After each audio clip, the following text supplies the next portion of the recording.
Woohoo! Welcome to the Vibe Show. I've got with me the phenomenal, the amazing, the superlicious man wearing a Toy Story top because it's pajama day at Winning International, Ryan Magdziarz. Ryan is such an awesome human. We met a few years ago, and with the launch of this podcast, really wanted to share him with you, especially around elevating your state and staying in an amazing vibe when you grow your business, when you build something really awesome. So Ryan created, founded Winning International, helping coaches around the world really live their dreams. My friend, to start off with, say hi, by the way. Yep, going on. Thank you so much for having me, Gab. I'm pumped for today. Woohoo! Just to start off with, what's your why?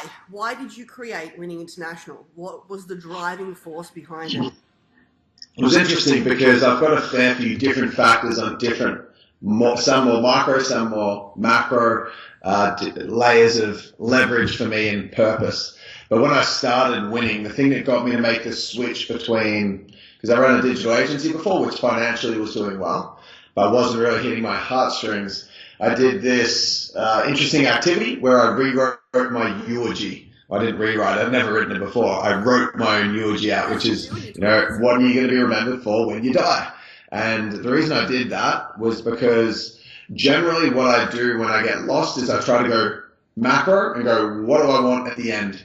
Like, what's the real purpose behind this? And so for me, I was trying to figure out my life. I wasn't feeling the purpose behind what I was doing. So I went straight to the end. What do I want to be remembered for when I die? And it all became about impact. And so that was what was going in my mind as the main focus point for my purpose. I want to change as many lives as possible. And I can do that by helping other people who help more people. And then the ripple effect can go out there. And that's why I started winning. But since then, I've had my mind shift focus to different kinds of leverage. Some more micro, some more macro, and the ones that inspire me most day to day at the moment are the goal of being the world's best dad and the world's best partner. And the way that I see myself doing that is by being a phenomenal role model. And so I know day to day, based on how I approach each day, my future kids will look back at who I was and see that as a roadmap for the way to live their own life. Most people in business struggle because their leverage is not greater or more powerful than the desire to stay in their comfort zone. So usually there's no factors that are compelling them to do the things they need to do, like tackle their fears and take risks and work hard. Usually there's nothing that's more important to them than staying in their comfort zone. And that lack of what's important is the lack of the why or the purpose. And for me, starting out, the big switch for me was getting outside my comfort zone. And the only way I could do that was getting out of my head and into my heart. And the way that that was really present for me starting winning was digging deep by rescoping my entire life. And the way that I did that was by going to the end of my life, because I usually try to reverse engineer and go really macro when I'm problem solving and thinking, what's the point of what we're even doing here? And so for me, when I was trying to vet my own life, I went to the end of it and went, well, obviously that's when I die. So what can I do? And I came up with this idea to write out my own eulogy. And so I wrote it out and realized when I was trying to think about what I want people to think of me or remember me for when I passed, and it was all about touching their lives, impacting them. It wasn't about the success. Obviously that was going to be part of being a role model, but it wasn't what was important to me. So as soon as I did that, I realized I want to do something massive with my life so that, and for the selfish reasons of being remembered when I passed, for making a positive difference. And so I went, well, I've got to impact the world as much as possible.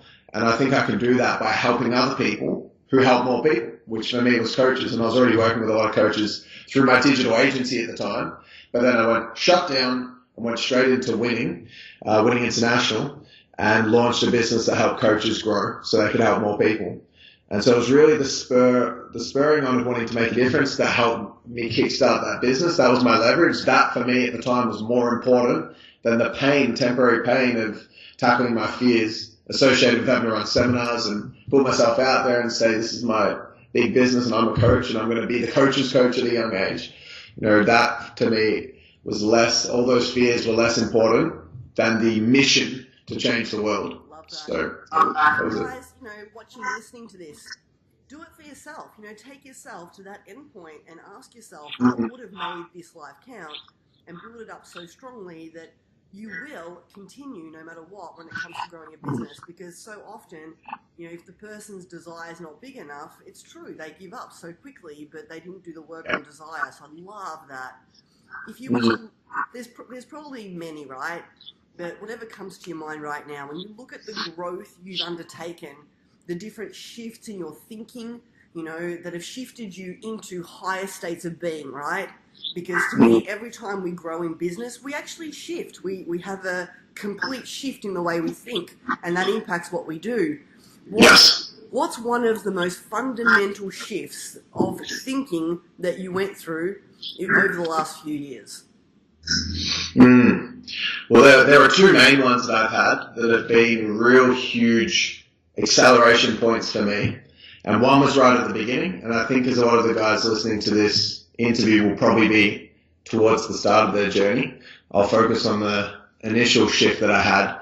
And for me, it was really around how I perceived failure. Because the thing that stopped me from wanting to go out there and play at my highest potential, because I was still in business before and I was still doing okay. I was still doing well. I was still successful. But I just knew I wasn't playing anywhere near my maximum potential. And whenever I analyzed anyone else who was where I wanted to be, and I looked at what they did, they just took massive action. That was the difference. They weren't afraid to do things. And for me, I was. I was petrified of doing things, so I didn't do them because I was so scared. And what I figured out the gap was in the tweak of mindset was that I associated macro failure to micro failure, meaning that I thought that by getting rejected or failing on a micro scale, that meant that I wasn't cut out for business. So if I got rejected on a sales call, or I launched a marketing campaign, or I ran a seminar and I got rejected in any of these ways, or I put money down and I lost that money in any small capacity, or I hired someone and they weren't right, I associated that micro failure meant that, what if that symbolized I wasn't cut out for business? Which is ridiculous upon reflection. And most people look at that and go, that's ridiculous. But for me at that point, it was a real thing. And what I realized is that you can choose, you're going to fail regardless. You're either going to fail on a micro level or a macro scale. And for me, I was always failing on a macro scale, meaning that my whole business success wasn't getting to where I wanted it to be because I wasn't willing to fail on a micro scale. So you can either fail on a micro or a macro. You're going to make your choice. But as soon as I changed my goal from trying to perfectly execute on the micro aspects and instead set my intention to out-execute and out-action anyone on a micro scale, and just knowing that there's going to be lots of failures, but that's going to lead me to the greatest long-term macro success. As soon as I made that association and just didn't give a crap about micro failure, just completely detached, then it gave me permission to play full out and just launch marketing campaigns, sell on sales calls, present with seminars. And I wasn't afraid of failing because I went, I know I'm going to win if I out action, and I know that micro failure is part of the process and it's going to bulletproof me from macro failure. And since then I have been bulletproof because of that one shift. So that was definitely the main shift. And anyone starting out in business, if you can learn to detach and instead of focusing on the results of all the micro activities, just see every action as progress, whether it's a win or a loss, is irrelevant. Just doing it is what's going to enable you to win. And that was a huge shift for me. To me, though, there's levels of this in every stage of business because you've got, you know, there's all these failures at level 1, for argument's sakes, where you're failing with your messaging, you're failing with marketing campaigns, you might be failing with the way you do a sales presentation or sell in general. You might be failing on delivering your service, or if you've got products, you might have a shit system around posting it or whatever, right? There's levels to it all, like hiring staff. When you look at each growth journey of business, if you're going somewhere new, like let's face it, if you've never been there before, it's highly likely you're not masterful at whatever you're about to do, and you're probably going to make some mistakes. And I think when we take emotion out of business growth, and we're actually more calculated, and we, you know, keep our head cool, and we stay cool, we stay calm, we stay enjoying the journey. It shifts everything. Out of curiosity, this is a common one that comes up for people. Not sure if you've had the experience or what your thoughts are on it. A lot of people tend to care what people think, and so when they're growing their business, they're so consumed by what people think that they're not taking certain action because they're, like you said, the perfect, I'm going to perfectly execute this so I don't fail. There's also this, I'm going to perfectly execute this so people think I'm awesome. What's your take on that? Like, is there, any insights around that you might want to share? Yeah, definitely. Well, just that as a principle in life is the biggest blockage to success in the entire world is our desire to be liked. And the reason that we do is because it helps in our mind protect us from the biggest fears we have, which is that we're not enough, and if we're not enough, we won't be loved. They're the two primary fears that we hold as humans. And for that reason, everything that we do is motivated by those fears, to be liked. All we want to do is be liked. And everything, from when you get in the car and the way that you drive, oh, I don't want to cut in front of anyone in case they shoot me, to you're walking down the streets and I don't want to talk too loud in case someone overhears my conversation, to every single thing that we do, at the end of the day, can be brought back to the goal of being liked, whether it's a pursuit of a goal and when we achieve it, what's it going to give us? Someone's going to like us for that, whether it's our partner, whether it's our team, whether it's our fans. Everything that we do at the end of the day comes down to being liked.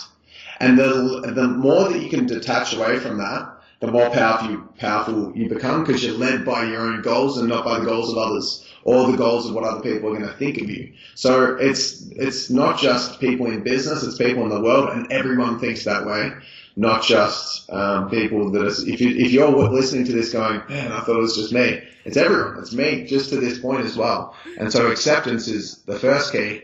But what I found is the easiest way to get through it is there's two kind of ways. There's the reactive way, and then there's the proactive way.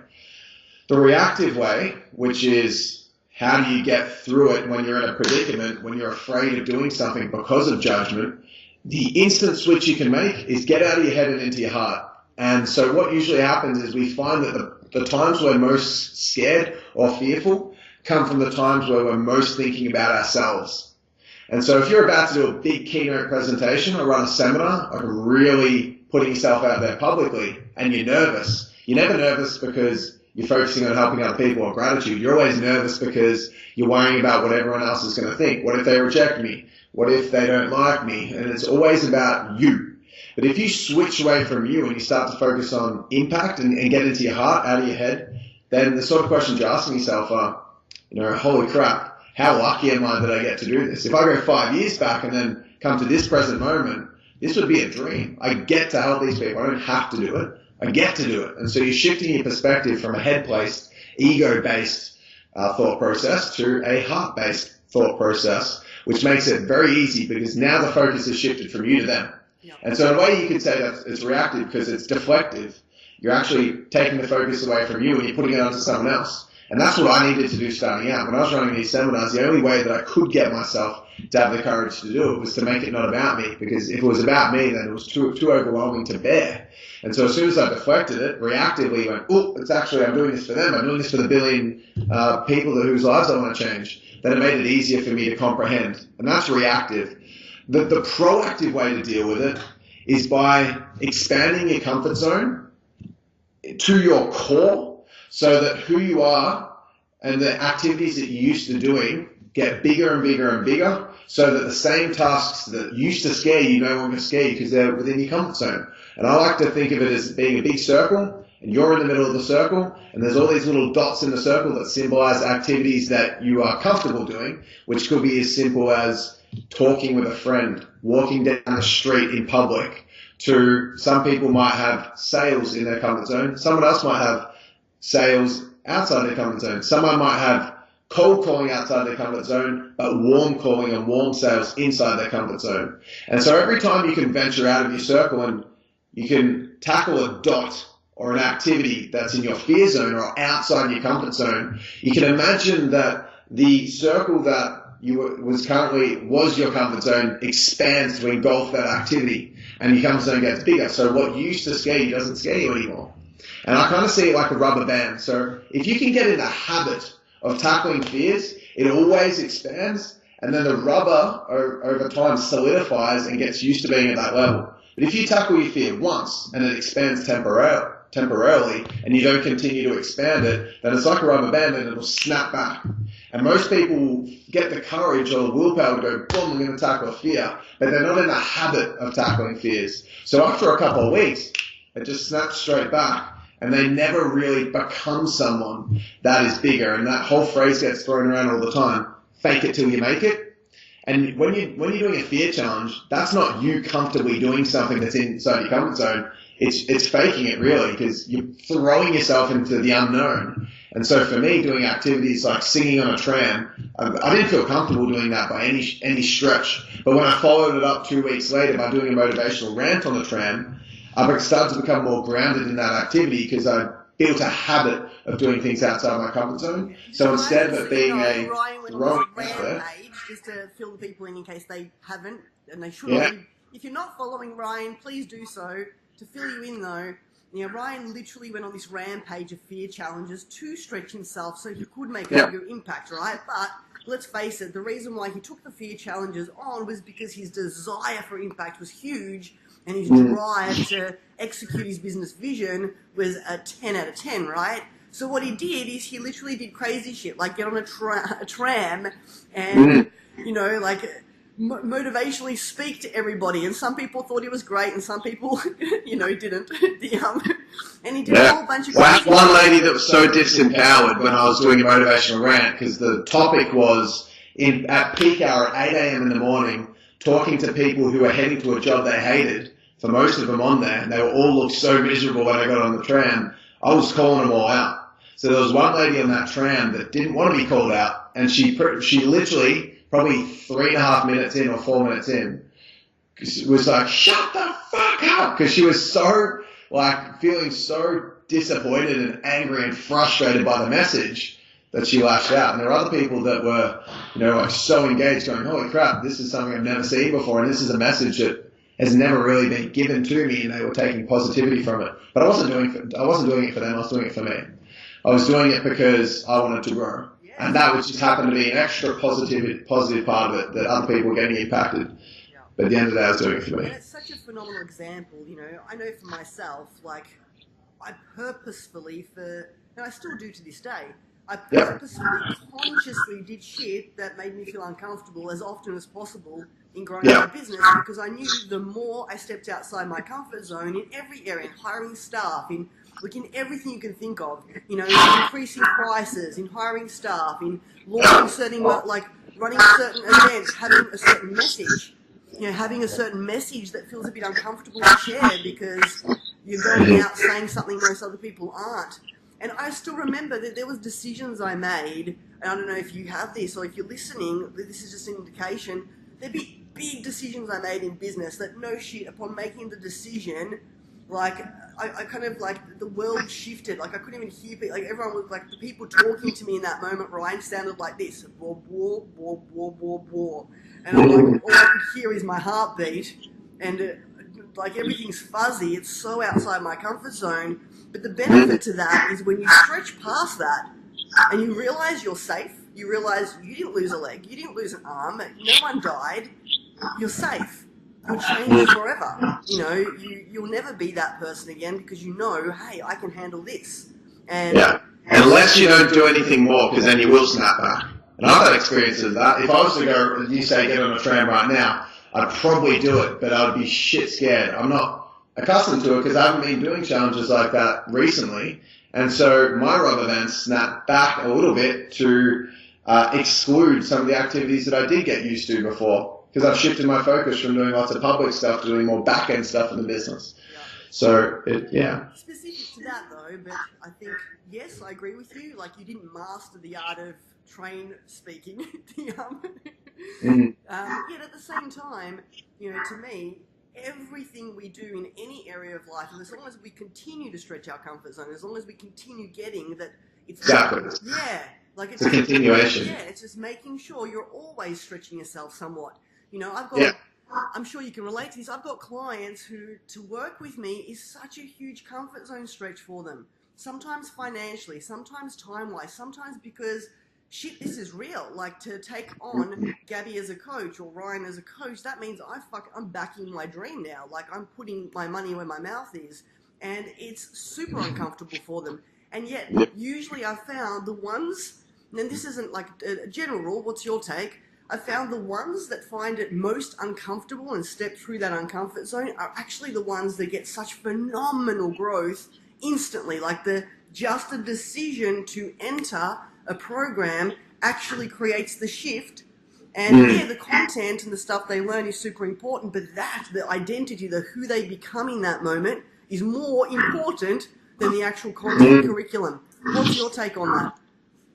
Yeah, because I think it's their perception of it. Some people will make a big decision and then they'll be like, "Oh, I'm fucked." And other people will make a massive decision to join the program and then they go, "Holy crap, I'm such a boss!" Like I've literally just put for us our program 16K plus GST. So they're like, "Holy shit, I've just put 16K down to do this process." Who does that? And they might be thinking, I don't know any of my friends that put that amount down. And that's how I felt when I invested in a 50K program when I started, because when I was talking about the eulogy earlier, and I went, well, I'm starting winning now. And the thing that I did to create an away from motivation for myself to really create urgency to make the business work quicker was I invested in a $50,000 program. And for me, I was thinking, who the hell does that? I wasn't ready for it, that's for sure. I wasn't financially in the position to do it, but I took a lot of pride in that. And so because I've decided to look at that decision from a certain lens and make it as a positive, then I took a lot of positivity from it. Whereas someone else, and because I see it with people that go into our program, some people they're just looking for any way for it to be a negative. So they've jumped in, they were kind of wooed into a way and they were pumped temporarily, and then the people in their environment are like, "What have you done?" And they're like, "Oh no, I don't know, let's see if it works." Let's see if it works. Not, this is it for me. I've just made the decision and I'm never going back. Some people take that perspective on. Some people are like, "Oh, I'm in, but is this going to be the thing that stuffs me up, or is it the right decision?" For me, whenever I've jumped into something, I've jumped into it with so much certainty and I've gone, this is the big next step for me. Like heading into our new office, like we've just, as you asked me before we got on this call, 100-person office that can fit 100 team members. For me, I'm like, that has now secured us 100 team members. I know that we'll get to 100 team members. I actually know it in my DNA that we will get there at a cellular level. I've got that much certainty. Whereas someone else might do that and go, "Oh crap, I'm just going to get a contingency plan to make sure we can get some sub-leasees ready just in case we're not making enough money." And for them, it's a massive risk. For me, it's not. I take massive pride in it. You'll see it through social media where I'll be like, "This is our office and look at what we're doing." And I'm seeing it as the best thing ever. But other people might look at it through a negative lens. Mind you, what you're talking about to me is this, because, to me there's a comfort zone, there's outside your comfort zone, but then there's the panic zone, so to me around business, and this can actually be misheard, so it's actually perfect that you said it, because I don't want the people watching this or listening to this to live in their friggin' panic zone. That's the worst thing you can do. You go, okay, does this stretch me? Is this action going to take me closer to my result? And, how does it feel? Is it giving me a tight butt experience? I'm a bit tight butt. I'm a bit excited, but also nervous, dance between those two. Or am I petrified? Because petrified is probably a bit too far outside your comfort zone.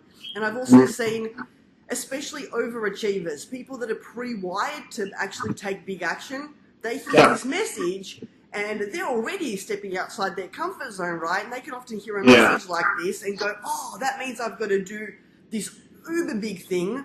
And what they don't get is, no, you don't. It's just keep stretching yourself, If you keep stretching yourself with your actions to be in alignment with your vision. If your vision is 10 staff, and you've got no staff, well, guess what? Get one. And for some people, it's not get 3 staff at one time, it's get 1. Is it uncomfortable? Do it. Now, maybe next time, it's hiring 2 people. It's that calibration. And to me, it's that, because if someone goes into a panic zone, then they don't take the resourceful learnings because their whole body is producing cortisol and so it's so personal. For you, doing what you've done is stretching your comfort zone and calibrating quite quickly. For somebody else, what you've just done, Ryan, would they'd be sleepless nights. They'd freak right the crap out, and that's the reality. So it's really like tuning in. Yeah, I think there's two main things. The first one is that and this is just a rule of thumb, that if you choose to take it on board, you'll make other people's lives better and your life will be less stressful as well, is that you should never be contrasting yourself to anybody else. There's nothing that, for me, frustrates me more than when people are directly contrasting themselves with me. Because if you're listening to this going, well, Ryan did that fear challenge, I'm going to do it. For me, that was scary. For other people, it might not be. For me, walking down the street could be comfortable, and for someone else, it could be simple. For me, I've got a massive fear of heights around buildings. So if I'm on a really high building, that scares me. Jumping out of a plane, less so. Something about the building. And so if we were just trying to contrast versus each other, you might be like, well, that's easy for me. Like, but Ryan found it hard. Contrast it versus yourself. And the second thing is, the size of, I think what you said then was so on point. The size of your goal determines whether you need to have the risk tolerance to be able to take big leaps of faith. Because for me, if someone's got a goal of 10 staff, you're right, taking one staff on would be great. But I think the size of your goal needs to determine what you have to stretch your risk tolerance through. And I think risk tolerance comes down to attitude still. I think it's still, at the end of the day, comes down to attitude, because there could be someone who is in the exact same financial position that I'm in right now, with the exact same team size, who wants to gradually, year by year, add a few extra staff, and then maybe in 10 years' time have 100 people in their business, or maybe in 20 years' time have 100 people in their business. And so because their goals are less, they can take longer to get there, and therefore, even if they're at the same point that I'm at, they're making different decisions, and they're choosing lower risk tolerance to be able to do it. Whereas for me, it's to have a $300 million business in the next 5 years. So if I couldn't get an office that has 100 team members and build it to that point in the next 12 months, I'm just not going to get to my goal. And so I have to have higher risk tolerance, or else it wouldn't be possible. So the bigger your goals, the more you need to have that risk tolerance, and the smaller your goals, the less risky you need to be. And mind you, though, like, it's so personal. You nailed it when you said you don't like it when people compare themselves to you. So often we do this. We look at someone and we go, oh, they've got all this. We should all over ourselves sometimes, I should be here by now. Well, hold on, is that your truth? If it was your truth, you probably would be. Tune in, and what is your truth? What does success really look like to you? What's your dream? Like, do the actual work. I love what you shared so far around, first, you got very clear on what you wanted and why you wanted it, and absolutely unwavering, like 100% desire. Then, you constantly do this. You constantly tune in to the next vision. I've seen your vision expand and expand and expand and expand, every time we catch up. And to me, that is such a key thing. If you don't know where you're going and why you're going there, well, why would you step outside your comfort zone? You just freaking wouldn't.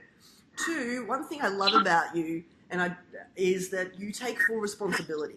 You actually, like, no matter what's going on, no matter what decision you make, even if you were to make a decision in your panic zone, which, by the way, we all do at times, you don't point the finger, you don't listen to other people, you don't find yourself in what you were saying before. Some business owners, you've got this vision, you've taken action, and you're letting your environment tell you to not do it. You're buying into scarcity, you're buying into fear.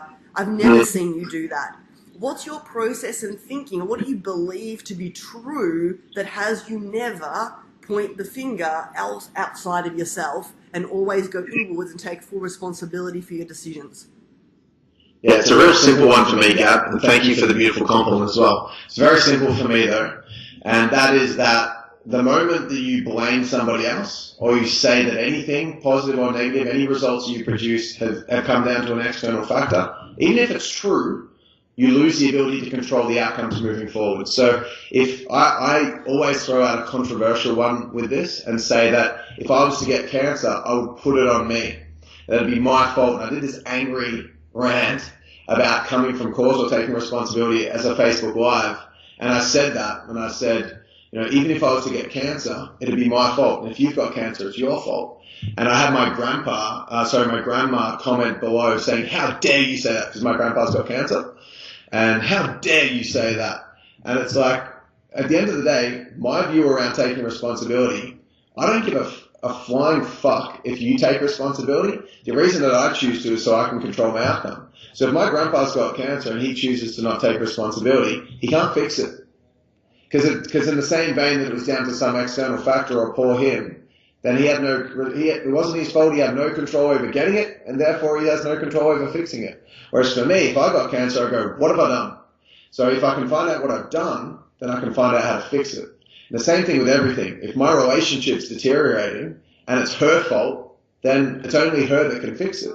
If it's my fault, then I can fix it, because in the same vein that I fucked it up, I can fix it and I can take control and responsibility. So I love coming from cause, as it's sometimes referred to in the personal development space, or I love taking responsibility because it's the only way I can maintain full control. And it's just an attitude. And sometimes I think that taking responsibility, it's only designed to serve you, and or to help you as opposed to hinder you. And if taking responsibility hinders you in a sense that you're so insecure that you putting all that blame on yourself in a moment was going to be a hindrance, because it's going to make you feel even more guilty and even more terrible about yourself. You're in deep depression and suicidal, and someone's like, take responsibility. That might not help them. So taking responsibility in that moment may be a hindrance. So it's down to you to choose whether you want to take responsibility or not. But for anyone that's heavily success driven, taking responsibility is integral to getting to where you want to go. If your goal is to feel good, then most of the time, you really should consider not taking responsibility if you're in a bad place and you don't have many habits that serve you in your life, because taking responsibility is going to be detrimental to the way you feel, because it's going to make you feel more guilty. So it's all around what you choose, and if you want to take the principle on board, do it. If you don't, it's just going to be a hindrance to you in your success. Yet at the same time, to me, taking responsibility comes from a logical standpoint, not from an emotional standpoint. So yeah, totally. For me, it's always like, no matter what I do in business and in life, if something F's up, I'm not going to, I know that you call it control, I call it power. Same thing though. To me, my association is every time I take responsibility, I've got the power to do something about this. Same thing though. And yet at the same time, over the years for me, like at the beginning, I still remember this, like this was, 15 years ago when I first learned that we create our own world. Getting deep into personal development, doing all these courses. And at first, I thought, awesome, I create my own world. I'm responsible for my own success, my own happiness. It was so liberating at first. Like, I felt free. I felt like I could do anything until some shit went wrong. And I'm like, oh, fuck, I created that. And I still remember having this moment where I was like, oh, it was like, I wish I was ignorant again. There was this moment of, I wish I didn't know that I'm responsible. I wish I didn't know that I create this, because right now it'd be so nice to just blame this on somebody else. And then there was this shift again into, well, no, hold on.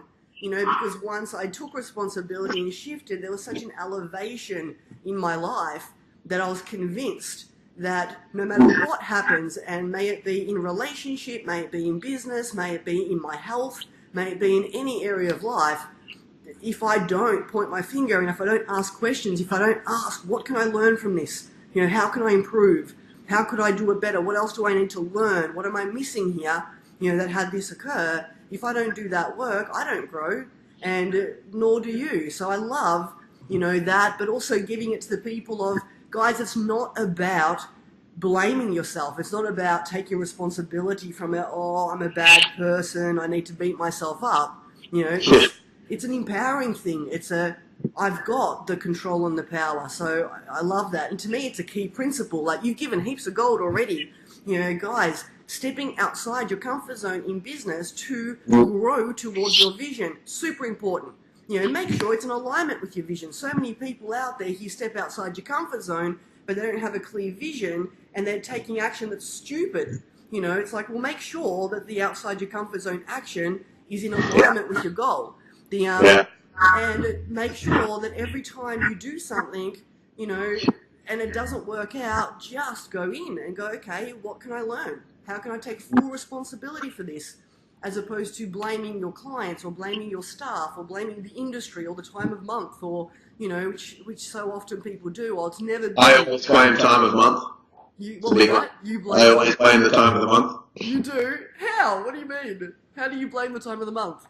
When my eggs come out at the end of the month, it's always that for me. When I get my period and I get that pain in my belly. Get so cranky at my partner. There's three things that I think are really important to bring on board with this taking responsibility, and you touched on one of them there, which was no dwelling. No dwelling on you. Yeah, no dwelling at all. And for me, like, there's areas in my life that I choose not to focus on, but I still take responsibility for the fact that I'm not where I want to be there. So, like, finances I put to the side for ages, and therefore my investments were always put to the side. So I wasn't financially at the level that I wanted to be, but I knew it was still in my hands. And I would never say, well, that was because of this and this. It's like, no, it's still on me. I've just chosen to do it. I'm not going to beat myself up. It's just a choice I've made. So I never dwell. And the second one is making sure that you keep firm boundaries still. So that's usually around other people. And in my past relationship, I took so much responsibility for where I was in the relationship that so much so, and I did it at the jeopardy of my boundaries. So I didn't have boundaries. It was just everything was my fault, every single thing. And so I wouldn't enforce boundaries. So let's say, for example, in business, if the business isn't going your way and you're in a business partnership, then you need to make sure, or let's say with your clients, actually, to be a better example, if you're like, well, it's my fault, and it's like the clients aren't getting results, you still got to say there's a boundary where your clients have to do a certain amount of work themselves. If you're always taking responsibility, you're going to refund everybody because everything's on you, which is not the case. You need to have firm boundaries. If someone doesn't want to doesn't do the work, and then they ask for a refund, it's like, hang on a second. You could come from course so much you're like, man, this is my fault 100%. Well, it's not actually. You got to also have firm boundaries for what you expect from other people. And I've got such firm boundaries in my current romantic relationship versus my previous one. Whereas if people aren't treating me the way I want to be treated, I'm just like, cool, look, I know that our happiness is down to me in a big extent, but if what you're doing right now, that ain't fucking cool with me.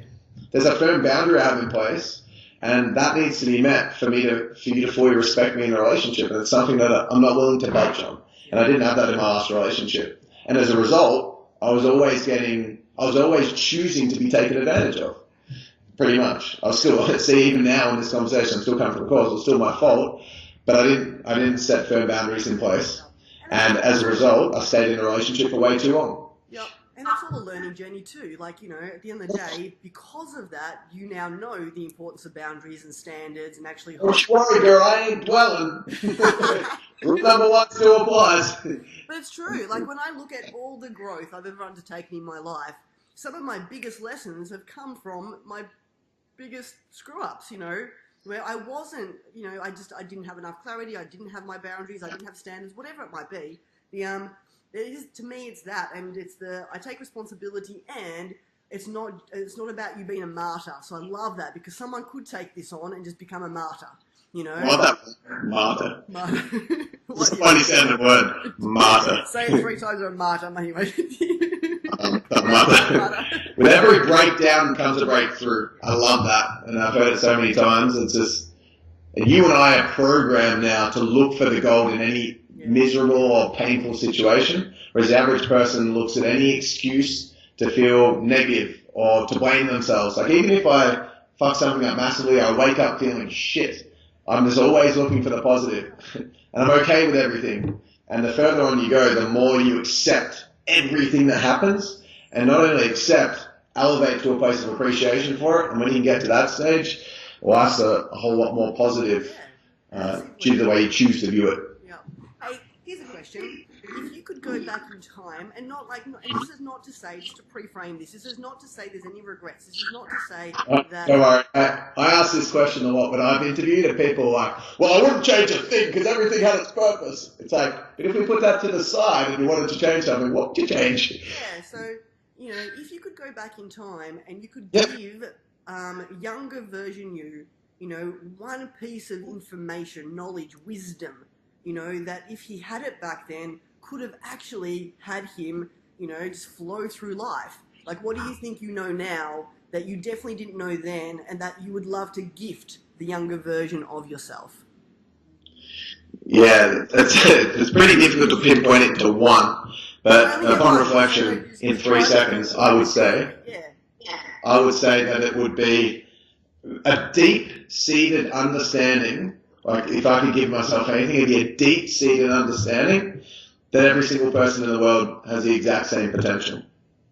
Because for so long, I just thought that I wasn't anywhere near as good as anybody else, and therefore, based on who I am, I can only achieve this. But today, I just feel like I'm playing the game. Like, now I get it. But now I get it at the age of 25. I wish I understood that from a young child so that I could choose to make bigger decisions from when I was younger, because I knew that I was the same as everyone else, or in an amazing way. Like, I've got the same potential as everyone else, so I can do whatever I want. Then I would do more from a younger age. I'd be more of who I really wanted to be. And now I live that way. Like, my goals are monstrous now compared to where they used to be, based off the fact that now I know that. Now I know I can do whatever I want. And I feel like even queuing onto that a couple of years ago, because I probably really started to understand that 2, maybe 3 years ago, probably 2 years ago. And even in that short amount of time of understanding that, I've been able to create my dream lifestyle. Everything that I wanted to have 2 years ago, I've got now.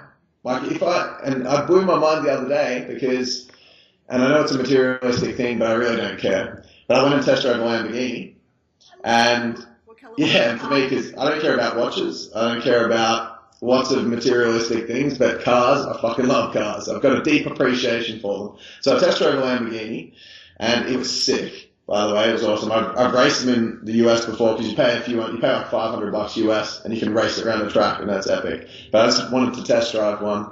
Wasn't planning on buying one. Wasn't. And but then I found out how much it is to get a Lambo. It's like $1,500 a week. So I mean, it's like, are you kidding me? Like a brand new Lamborghini? Because when I was younger, I just didn't think that was possible. That to me was way past who I thought I was good enough to be, to have something like that. And it's just a piece of metal. I mean, I probably wouldn't even drive it that much and just sit in the garage, but it's symbolic of what's possible. I didn't know that I was good enough to have something like that. And now at 24... Can I drive it just once? Yeah, of course. And then just once, whatever you ask for, you get. Like Tony Robbins with the homeless person in the street. Can I have some money, sir? Can I have $1? He's like, you just want $1 here. And he's flicking past $100 notes. Congratulations, that's awesome.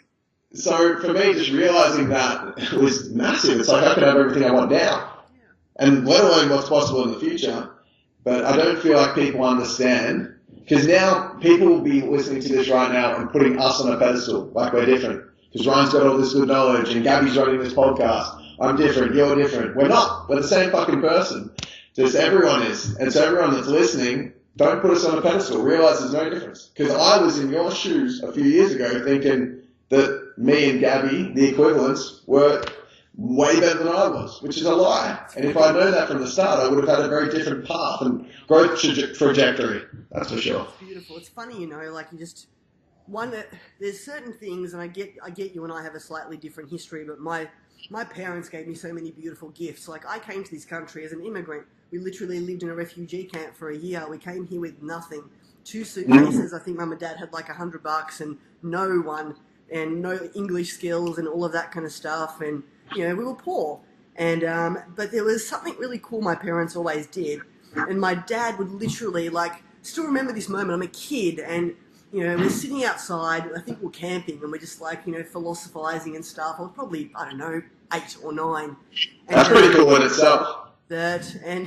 philosophizing it at 9. Yeah. And what was cool, though, was I was telling Dad about something. I would have been sharing a dream I had with him. I don't even know what it was at this point.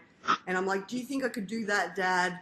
And Dad says to me, Gabby, look around the world you live in. Everything you see, every car, every building, every piece of technology was built by a human being. You're a human being. You can do anything, baby. And I still remember it to this day, because I was like, I can do anything, you know? And I did all sorts of, like, I had a theatre company. Like, it was the beautifulest gift he could have given me, you know? And as you shared that story, amazing. And I know you'll do that with your kids. You know, you will do that with your kids, because it's the greatest gift you can give a child, you know, to believe. There was never any idea I came up with to my parents that they ever said, like, no matter what I came up with, they were like, yep, you can do that. We believe in you. And it's such a powerful thing. Give that gift to yourself, guys. Get it. Look around the world. don't ever put anyone on a pedestal. Everything out there, everything was made by a human being. It was first a thought, you know, and you're a human being, and you can do anything. And I feel like the reason I said a deep-seated understanding that everyone has the same potential is because I got told it a million times. I think I've legitimately heard that at least 1,000 times. You can do anything. You are the same as everybody. Everyone has the same potential. I've heard that, but it didn't register on a deep level. And so those guys that are listening, don't just be like, yeah, we've all got the same potential, blah, blah, blah, surface level understanding. So allow it to soak deeply into you. Actually get it. You can fucking do anything. Anything. On the same, whatever level you want to be on. And the only difference is the difference in the decisions you make. And they come from your goals as well. Your goals is like a filter. It's like a filter in front of your brain. That imagine every decision has to go through this filter. Every action that you take comes through this filter. And it's like purely based on your goals. So every time I go to do something, I filter it based on, is this going to help my goals? And then there's a couple of other layers of filters, which are the way that I view myself, my identity, and my belief systems, and everything. So if I think money's hard to get, I go my goals, and I go, okay, cool. So I've got to do a video. Awesome. And then it goes through filter number one. You got to do the video, and then it goes, am I somebody that does videos? And then my identity might be, I am someone that does video. So cool, sweet, through that filter. Then it goes, but my belief systems. Do I believe that I'm good in front of camera? Oh no. Boom, fail, don't get to the end. So then I don't do the activity. So every decision and action that you take is based off your goals, your identities, and your belief systems. And so if you understand that you can do anything, then all that, the goals you can still control, but you just throw the filters in the bin. See ya. No longer there. You're just acting out of your best self and your unlimited, infinite self. And that is a gift. Massive. And I really do believe, you know, it comes from being true to what's actually your desire. You know, not going after somebody else's dream. You know, look at what Ryan did. He did the work on actually tuning in. You know, when I'm dying, when I'm dead, you know, what would have made this life friggin' so worth it?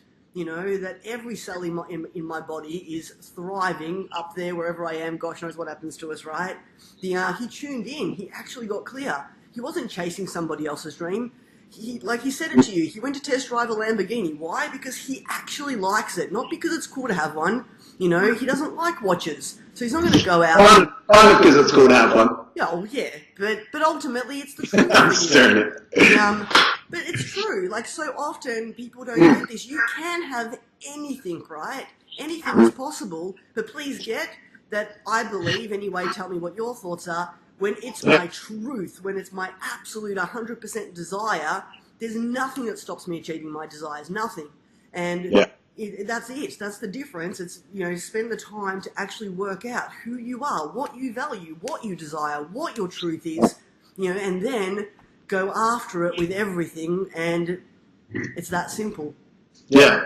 I think the further along that I go on my journey, the less I care about what other people think, and that opens up the possibility for more authenticity. Now, authenticity is misconstrued, especially in the personal development space, because people think authenticity means just doing everything for everyone else. That's what personal development space thinks of. Is that an authentic person? Well, he swore on a webinar, and that's not very nice, so he's not an authentic person. Whereas authenticity is trueness to oneself.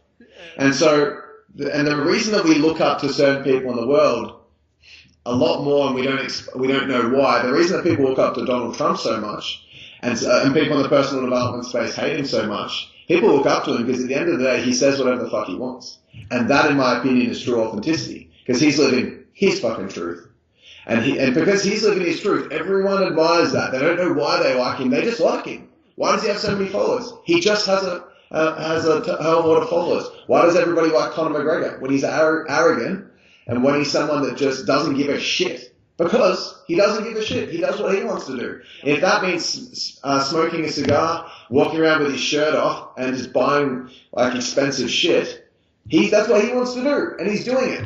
And people want to be like him. Why? Because he's living authentically. And there's so many people in the personal development, and that doesn't mean that I say that's what I want to do. Because I don't want to go smoking a cigar. I think that's disgusting personally. But I admire the fact that he lives authentic to himself.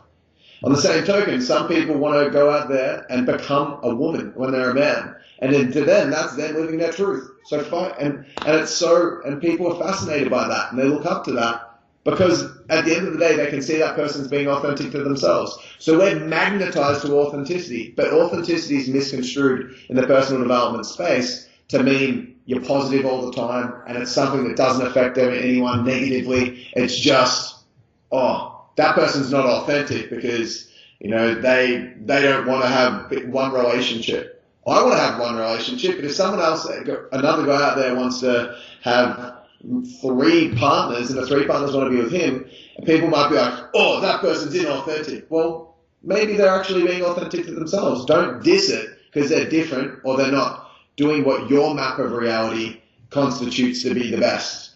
They're doing what they want to do. I don't want to do that. I don't want to smoke. But if someone's out there smoking and drinking and that's what they want to do, I mean, that's them being authentic to themselves. Good on them. And it's not funny, but I really don't give a crap what people do either. I don't sit there. I don't know. I've got better shit to do than to sit there judging people, right? There's so many better uses of my mind. That's rare. That's rare. The truth of the matter is, though, there is so many different variety. Everyone's unique. At the end of the day, there's not one single person, I don't believe, on this planet that's identical to. My best friend is so similar to me, but there's so many differences. What about us? We're the same. Huh? What was that? That for me, we're the same. Oh, yes, but I got boobs and you don't. To me, we've all got our own individual thumbprint, and we should live that way. That's right, baby. It's thumbs up, girl. And to me, it's yes, there's a lot of variety out there in humans, and there's room for everybody. To me, it's not about judging other people. Let them be themselves. I may not want to hang out with you because your authenticity doesn't really mesh with mine and vibe with my authenticity. Different values, different belief systems. But gosh, there's plenty of room on this planet. I'm happy for you to be there somewhere. I'm not going to, judge you upon it. But I also feel that because I don't judge others, it has me step into being more true to myself. Yeah. I'm not projecting. Does that make sense? So why shouldn't I say what I think and how I feel and just be myself when I give the same gift to other people? If I'm going to gift you freedom, then I'm going to expect it back off you, and that's all there is to it. Does that make sense? So to me, you do the same thing though. I don't see you. I haven't seen you judge people. Whenever I've caught up with you, not definitely judge people, but whenever I judge people all the time, but it's not my best self. I'm not in a place of a state of grace when I'm doing it. Gotcha. It's I'm not judging you. I just want you to live over there, outside my map of reality. I do, but that's not the best version of me. But I don't do it as much as the average person would. Yeah. But I don't do it. I might find myself going, dirty. That person's overweight, and what's wrong? Get your health together. Gotcha. But then I'm like, hang on, that's not the best version of me. That's them. They've got their own life. And so I do it all the time. And I'm honest about that. But it's not the best for me. And I definitely do it less and less as time goes on. No, you've got a good point. At the end of the day, I'm sure that, there's moments where I'm not in my best version of myself that I can get judgy. For the most part, though, my actual so I'm sure I do. I just can't think of a moment right now. I'm saying that, though. But I think it's environmental, too. I'm not hanging out in environments... so I suppose really... You spend more time down in Frangabanger. Walk the streets at night. I wouldn't, right? So I think that's relative too, because if I was to put into an environment where there was a lot of polar opposites to me, I probably would get triggered too. Ultimately, though, the biggest thing to get is let's all just give other people freedom. Let's all give people freedom to be who they want. And if you don't like what you see, don't look. Someone's winding up a bong on the tram. And just closing your pocket in your eyes again. Ignorance is bliss, right? It's funny though, because this is an interesting concept, because sometimes I want to just let people be themselves, and sometimes I'll stop someone in the street who's smoking and I'll be like, yuck. And I'll literally go up to them, I'll be like, hey, you look like a really cool guy, and I'll be really nice, and I'll be like, but that's killing you. It's you're so much better than that. You deserve, you look like a pretty successful dude. You're better than that. Come on, man, you got this. Or there'll be a chick that's smoking. I'm like, you're a good-looking girl. Why are you smoking? Get that shit out of here. And so I'm projecting my values and I'm judging them, but I'm also trying to influence their behavior. So there's certain times when you can judge and try to change that behavior. Yeah, that's different though to me. To me, that's not so much judgment, because even the way you express it, it's more like you're seeing the light inside of them. You're calling to the greater version of them. Can see the light inside. And you're doing it with comedy. You know, like it's not like you're going up to them going, it's not like you snatch the cigarette, butt it out, and slap them on the face, you know. Sometimes I feel like doing it though. But you haven't yet, right? Someone's going to see in there and they're just puffing and I just feel like open palm and slapping them in the face. I don't know. For me personally, I feel happier, you know, as a person who doesn't. I feel happier to just let people be. But that's because years ago, my own journey had me learn to not help people that aren't asking for help. My journey, though, everyone's journey is different. So my journey, what I needed to learn, because I used to try and help everybody without being asked and then get upset because they didn't take action, right? Yeah, I think that's the key part, though, because I think that, because what I'm trying, the decision that I've come to recently is that I got to that point where I said, well, I'm not going to help him. I went to a point where I was like doing what you said then. I'm going to help you, like, especially with family members and their journeys. I'm projecting my values. Why aren't you chasing your dreams? And I get all worked up, and if they didn't want to change, all this emotion. And then I got to a point where it's like, no, it's your life, you do what you want. And now I'm at a point where I'm like, well, I'm going to mention it. I'm just not going to be attached to whether they choose to do something with it. And I think that's like, I'm still not, and it's actually interesting because, have you read The Way of the Superior Man, David Dieter? No, I haven't. Okay, it's a really cool book. It's a very spiritual book on relationships and understanding masculine and feminine energy, which I know you're well aware of and you would have read through other books. But he talks about there's 3 stages of embracing your masculine and feminine energy. I think metaphorically it's relevant. It's like stage 1 is, and this is talking in the context of masculine energy and feminine energy, how to do it to the best of your ability. And he talks about masculine energy seeking freedom. And so on a level 1 person seeking freedom will be gorging. So be going there and want to fuck a bunch of chicks, destroy a bunch of shit. And it's like they're using their masculine energy, but it's level 1, it's erratic, it's not coming from a place of giving it all, it's very ego-based. Then there's level 2 where it's like, no, now I'm a mature man and I'm going to refrain from that version of me. And it becomes very neutral. And then there's a level 3 man that embraces his masculinity at the highest level. The only difference is he goes to give freedom from a place of love, not get freedom. And so it's almost like there's 3 levels. There's a place where you're doing it in a very immature level. There's a place where you're restricting it. And then there's a place where you're doing it from a place of love. And that's almost like my journey when it comes to giving advice to people. It's like giving because I need you to do it the way I want. And then there's, well, I'm not going to give, and it's restricted. And then there's the kind of like highest level where it's like, I'll still give, I'll still embrace that part of me, I'll say what I feel. I'm just not going to be hardcore attached to it. I'm going to do it from a place of love. And then I'm also going to be unattached to a certain degree because I'm not going to allow my happiness to be based on your reaction. I'm cool. It's kind of like a sense of deep love where other people's actions don't influence your own self-worth. Yeah. Interesting. Yeah, I like it. I know for myself, I like that. For myself, and it's, you know, whatever works for you, right? Because for me, I tend to now ask people, you know, would you like some advice? You know, would you? Yeah, that's cool. But obviously it depends, because I'm not going to walk up to a stranger in the street who's smoking and go, excuse me, would you like some advice around your cigarette smoking? So it's, you know, it wouldn't work in that scenario.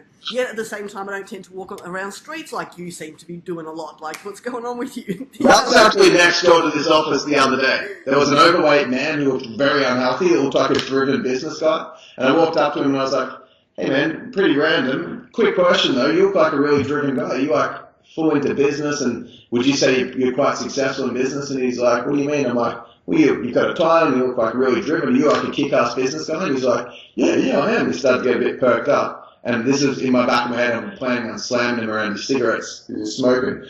And then he's like, yeah, I am. And I was like, cool, man. Well, I'll tell you a little bit of a story.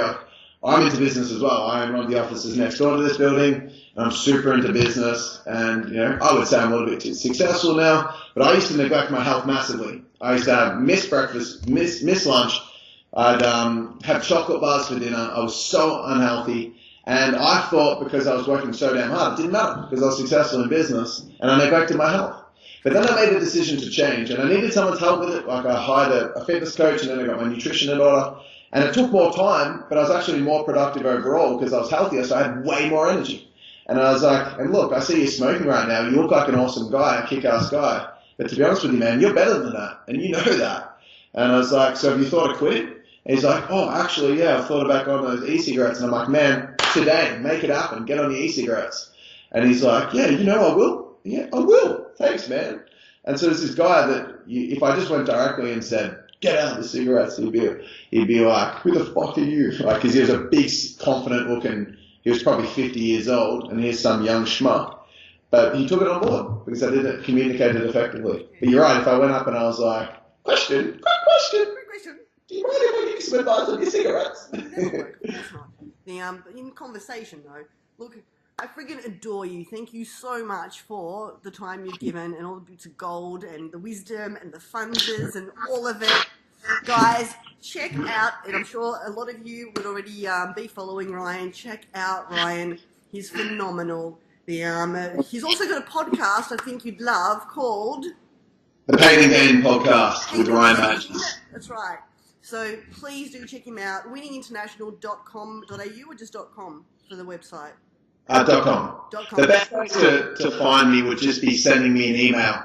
If you've got any questions, just send me an email, Ryan, RYAN, at winninginternational.com. You send me an email, I'll hit you back.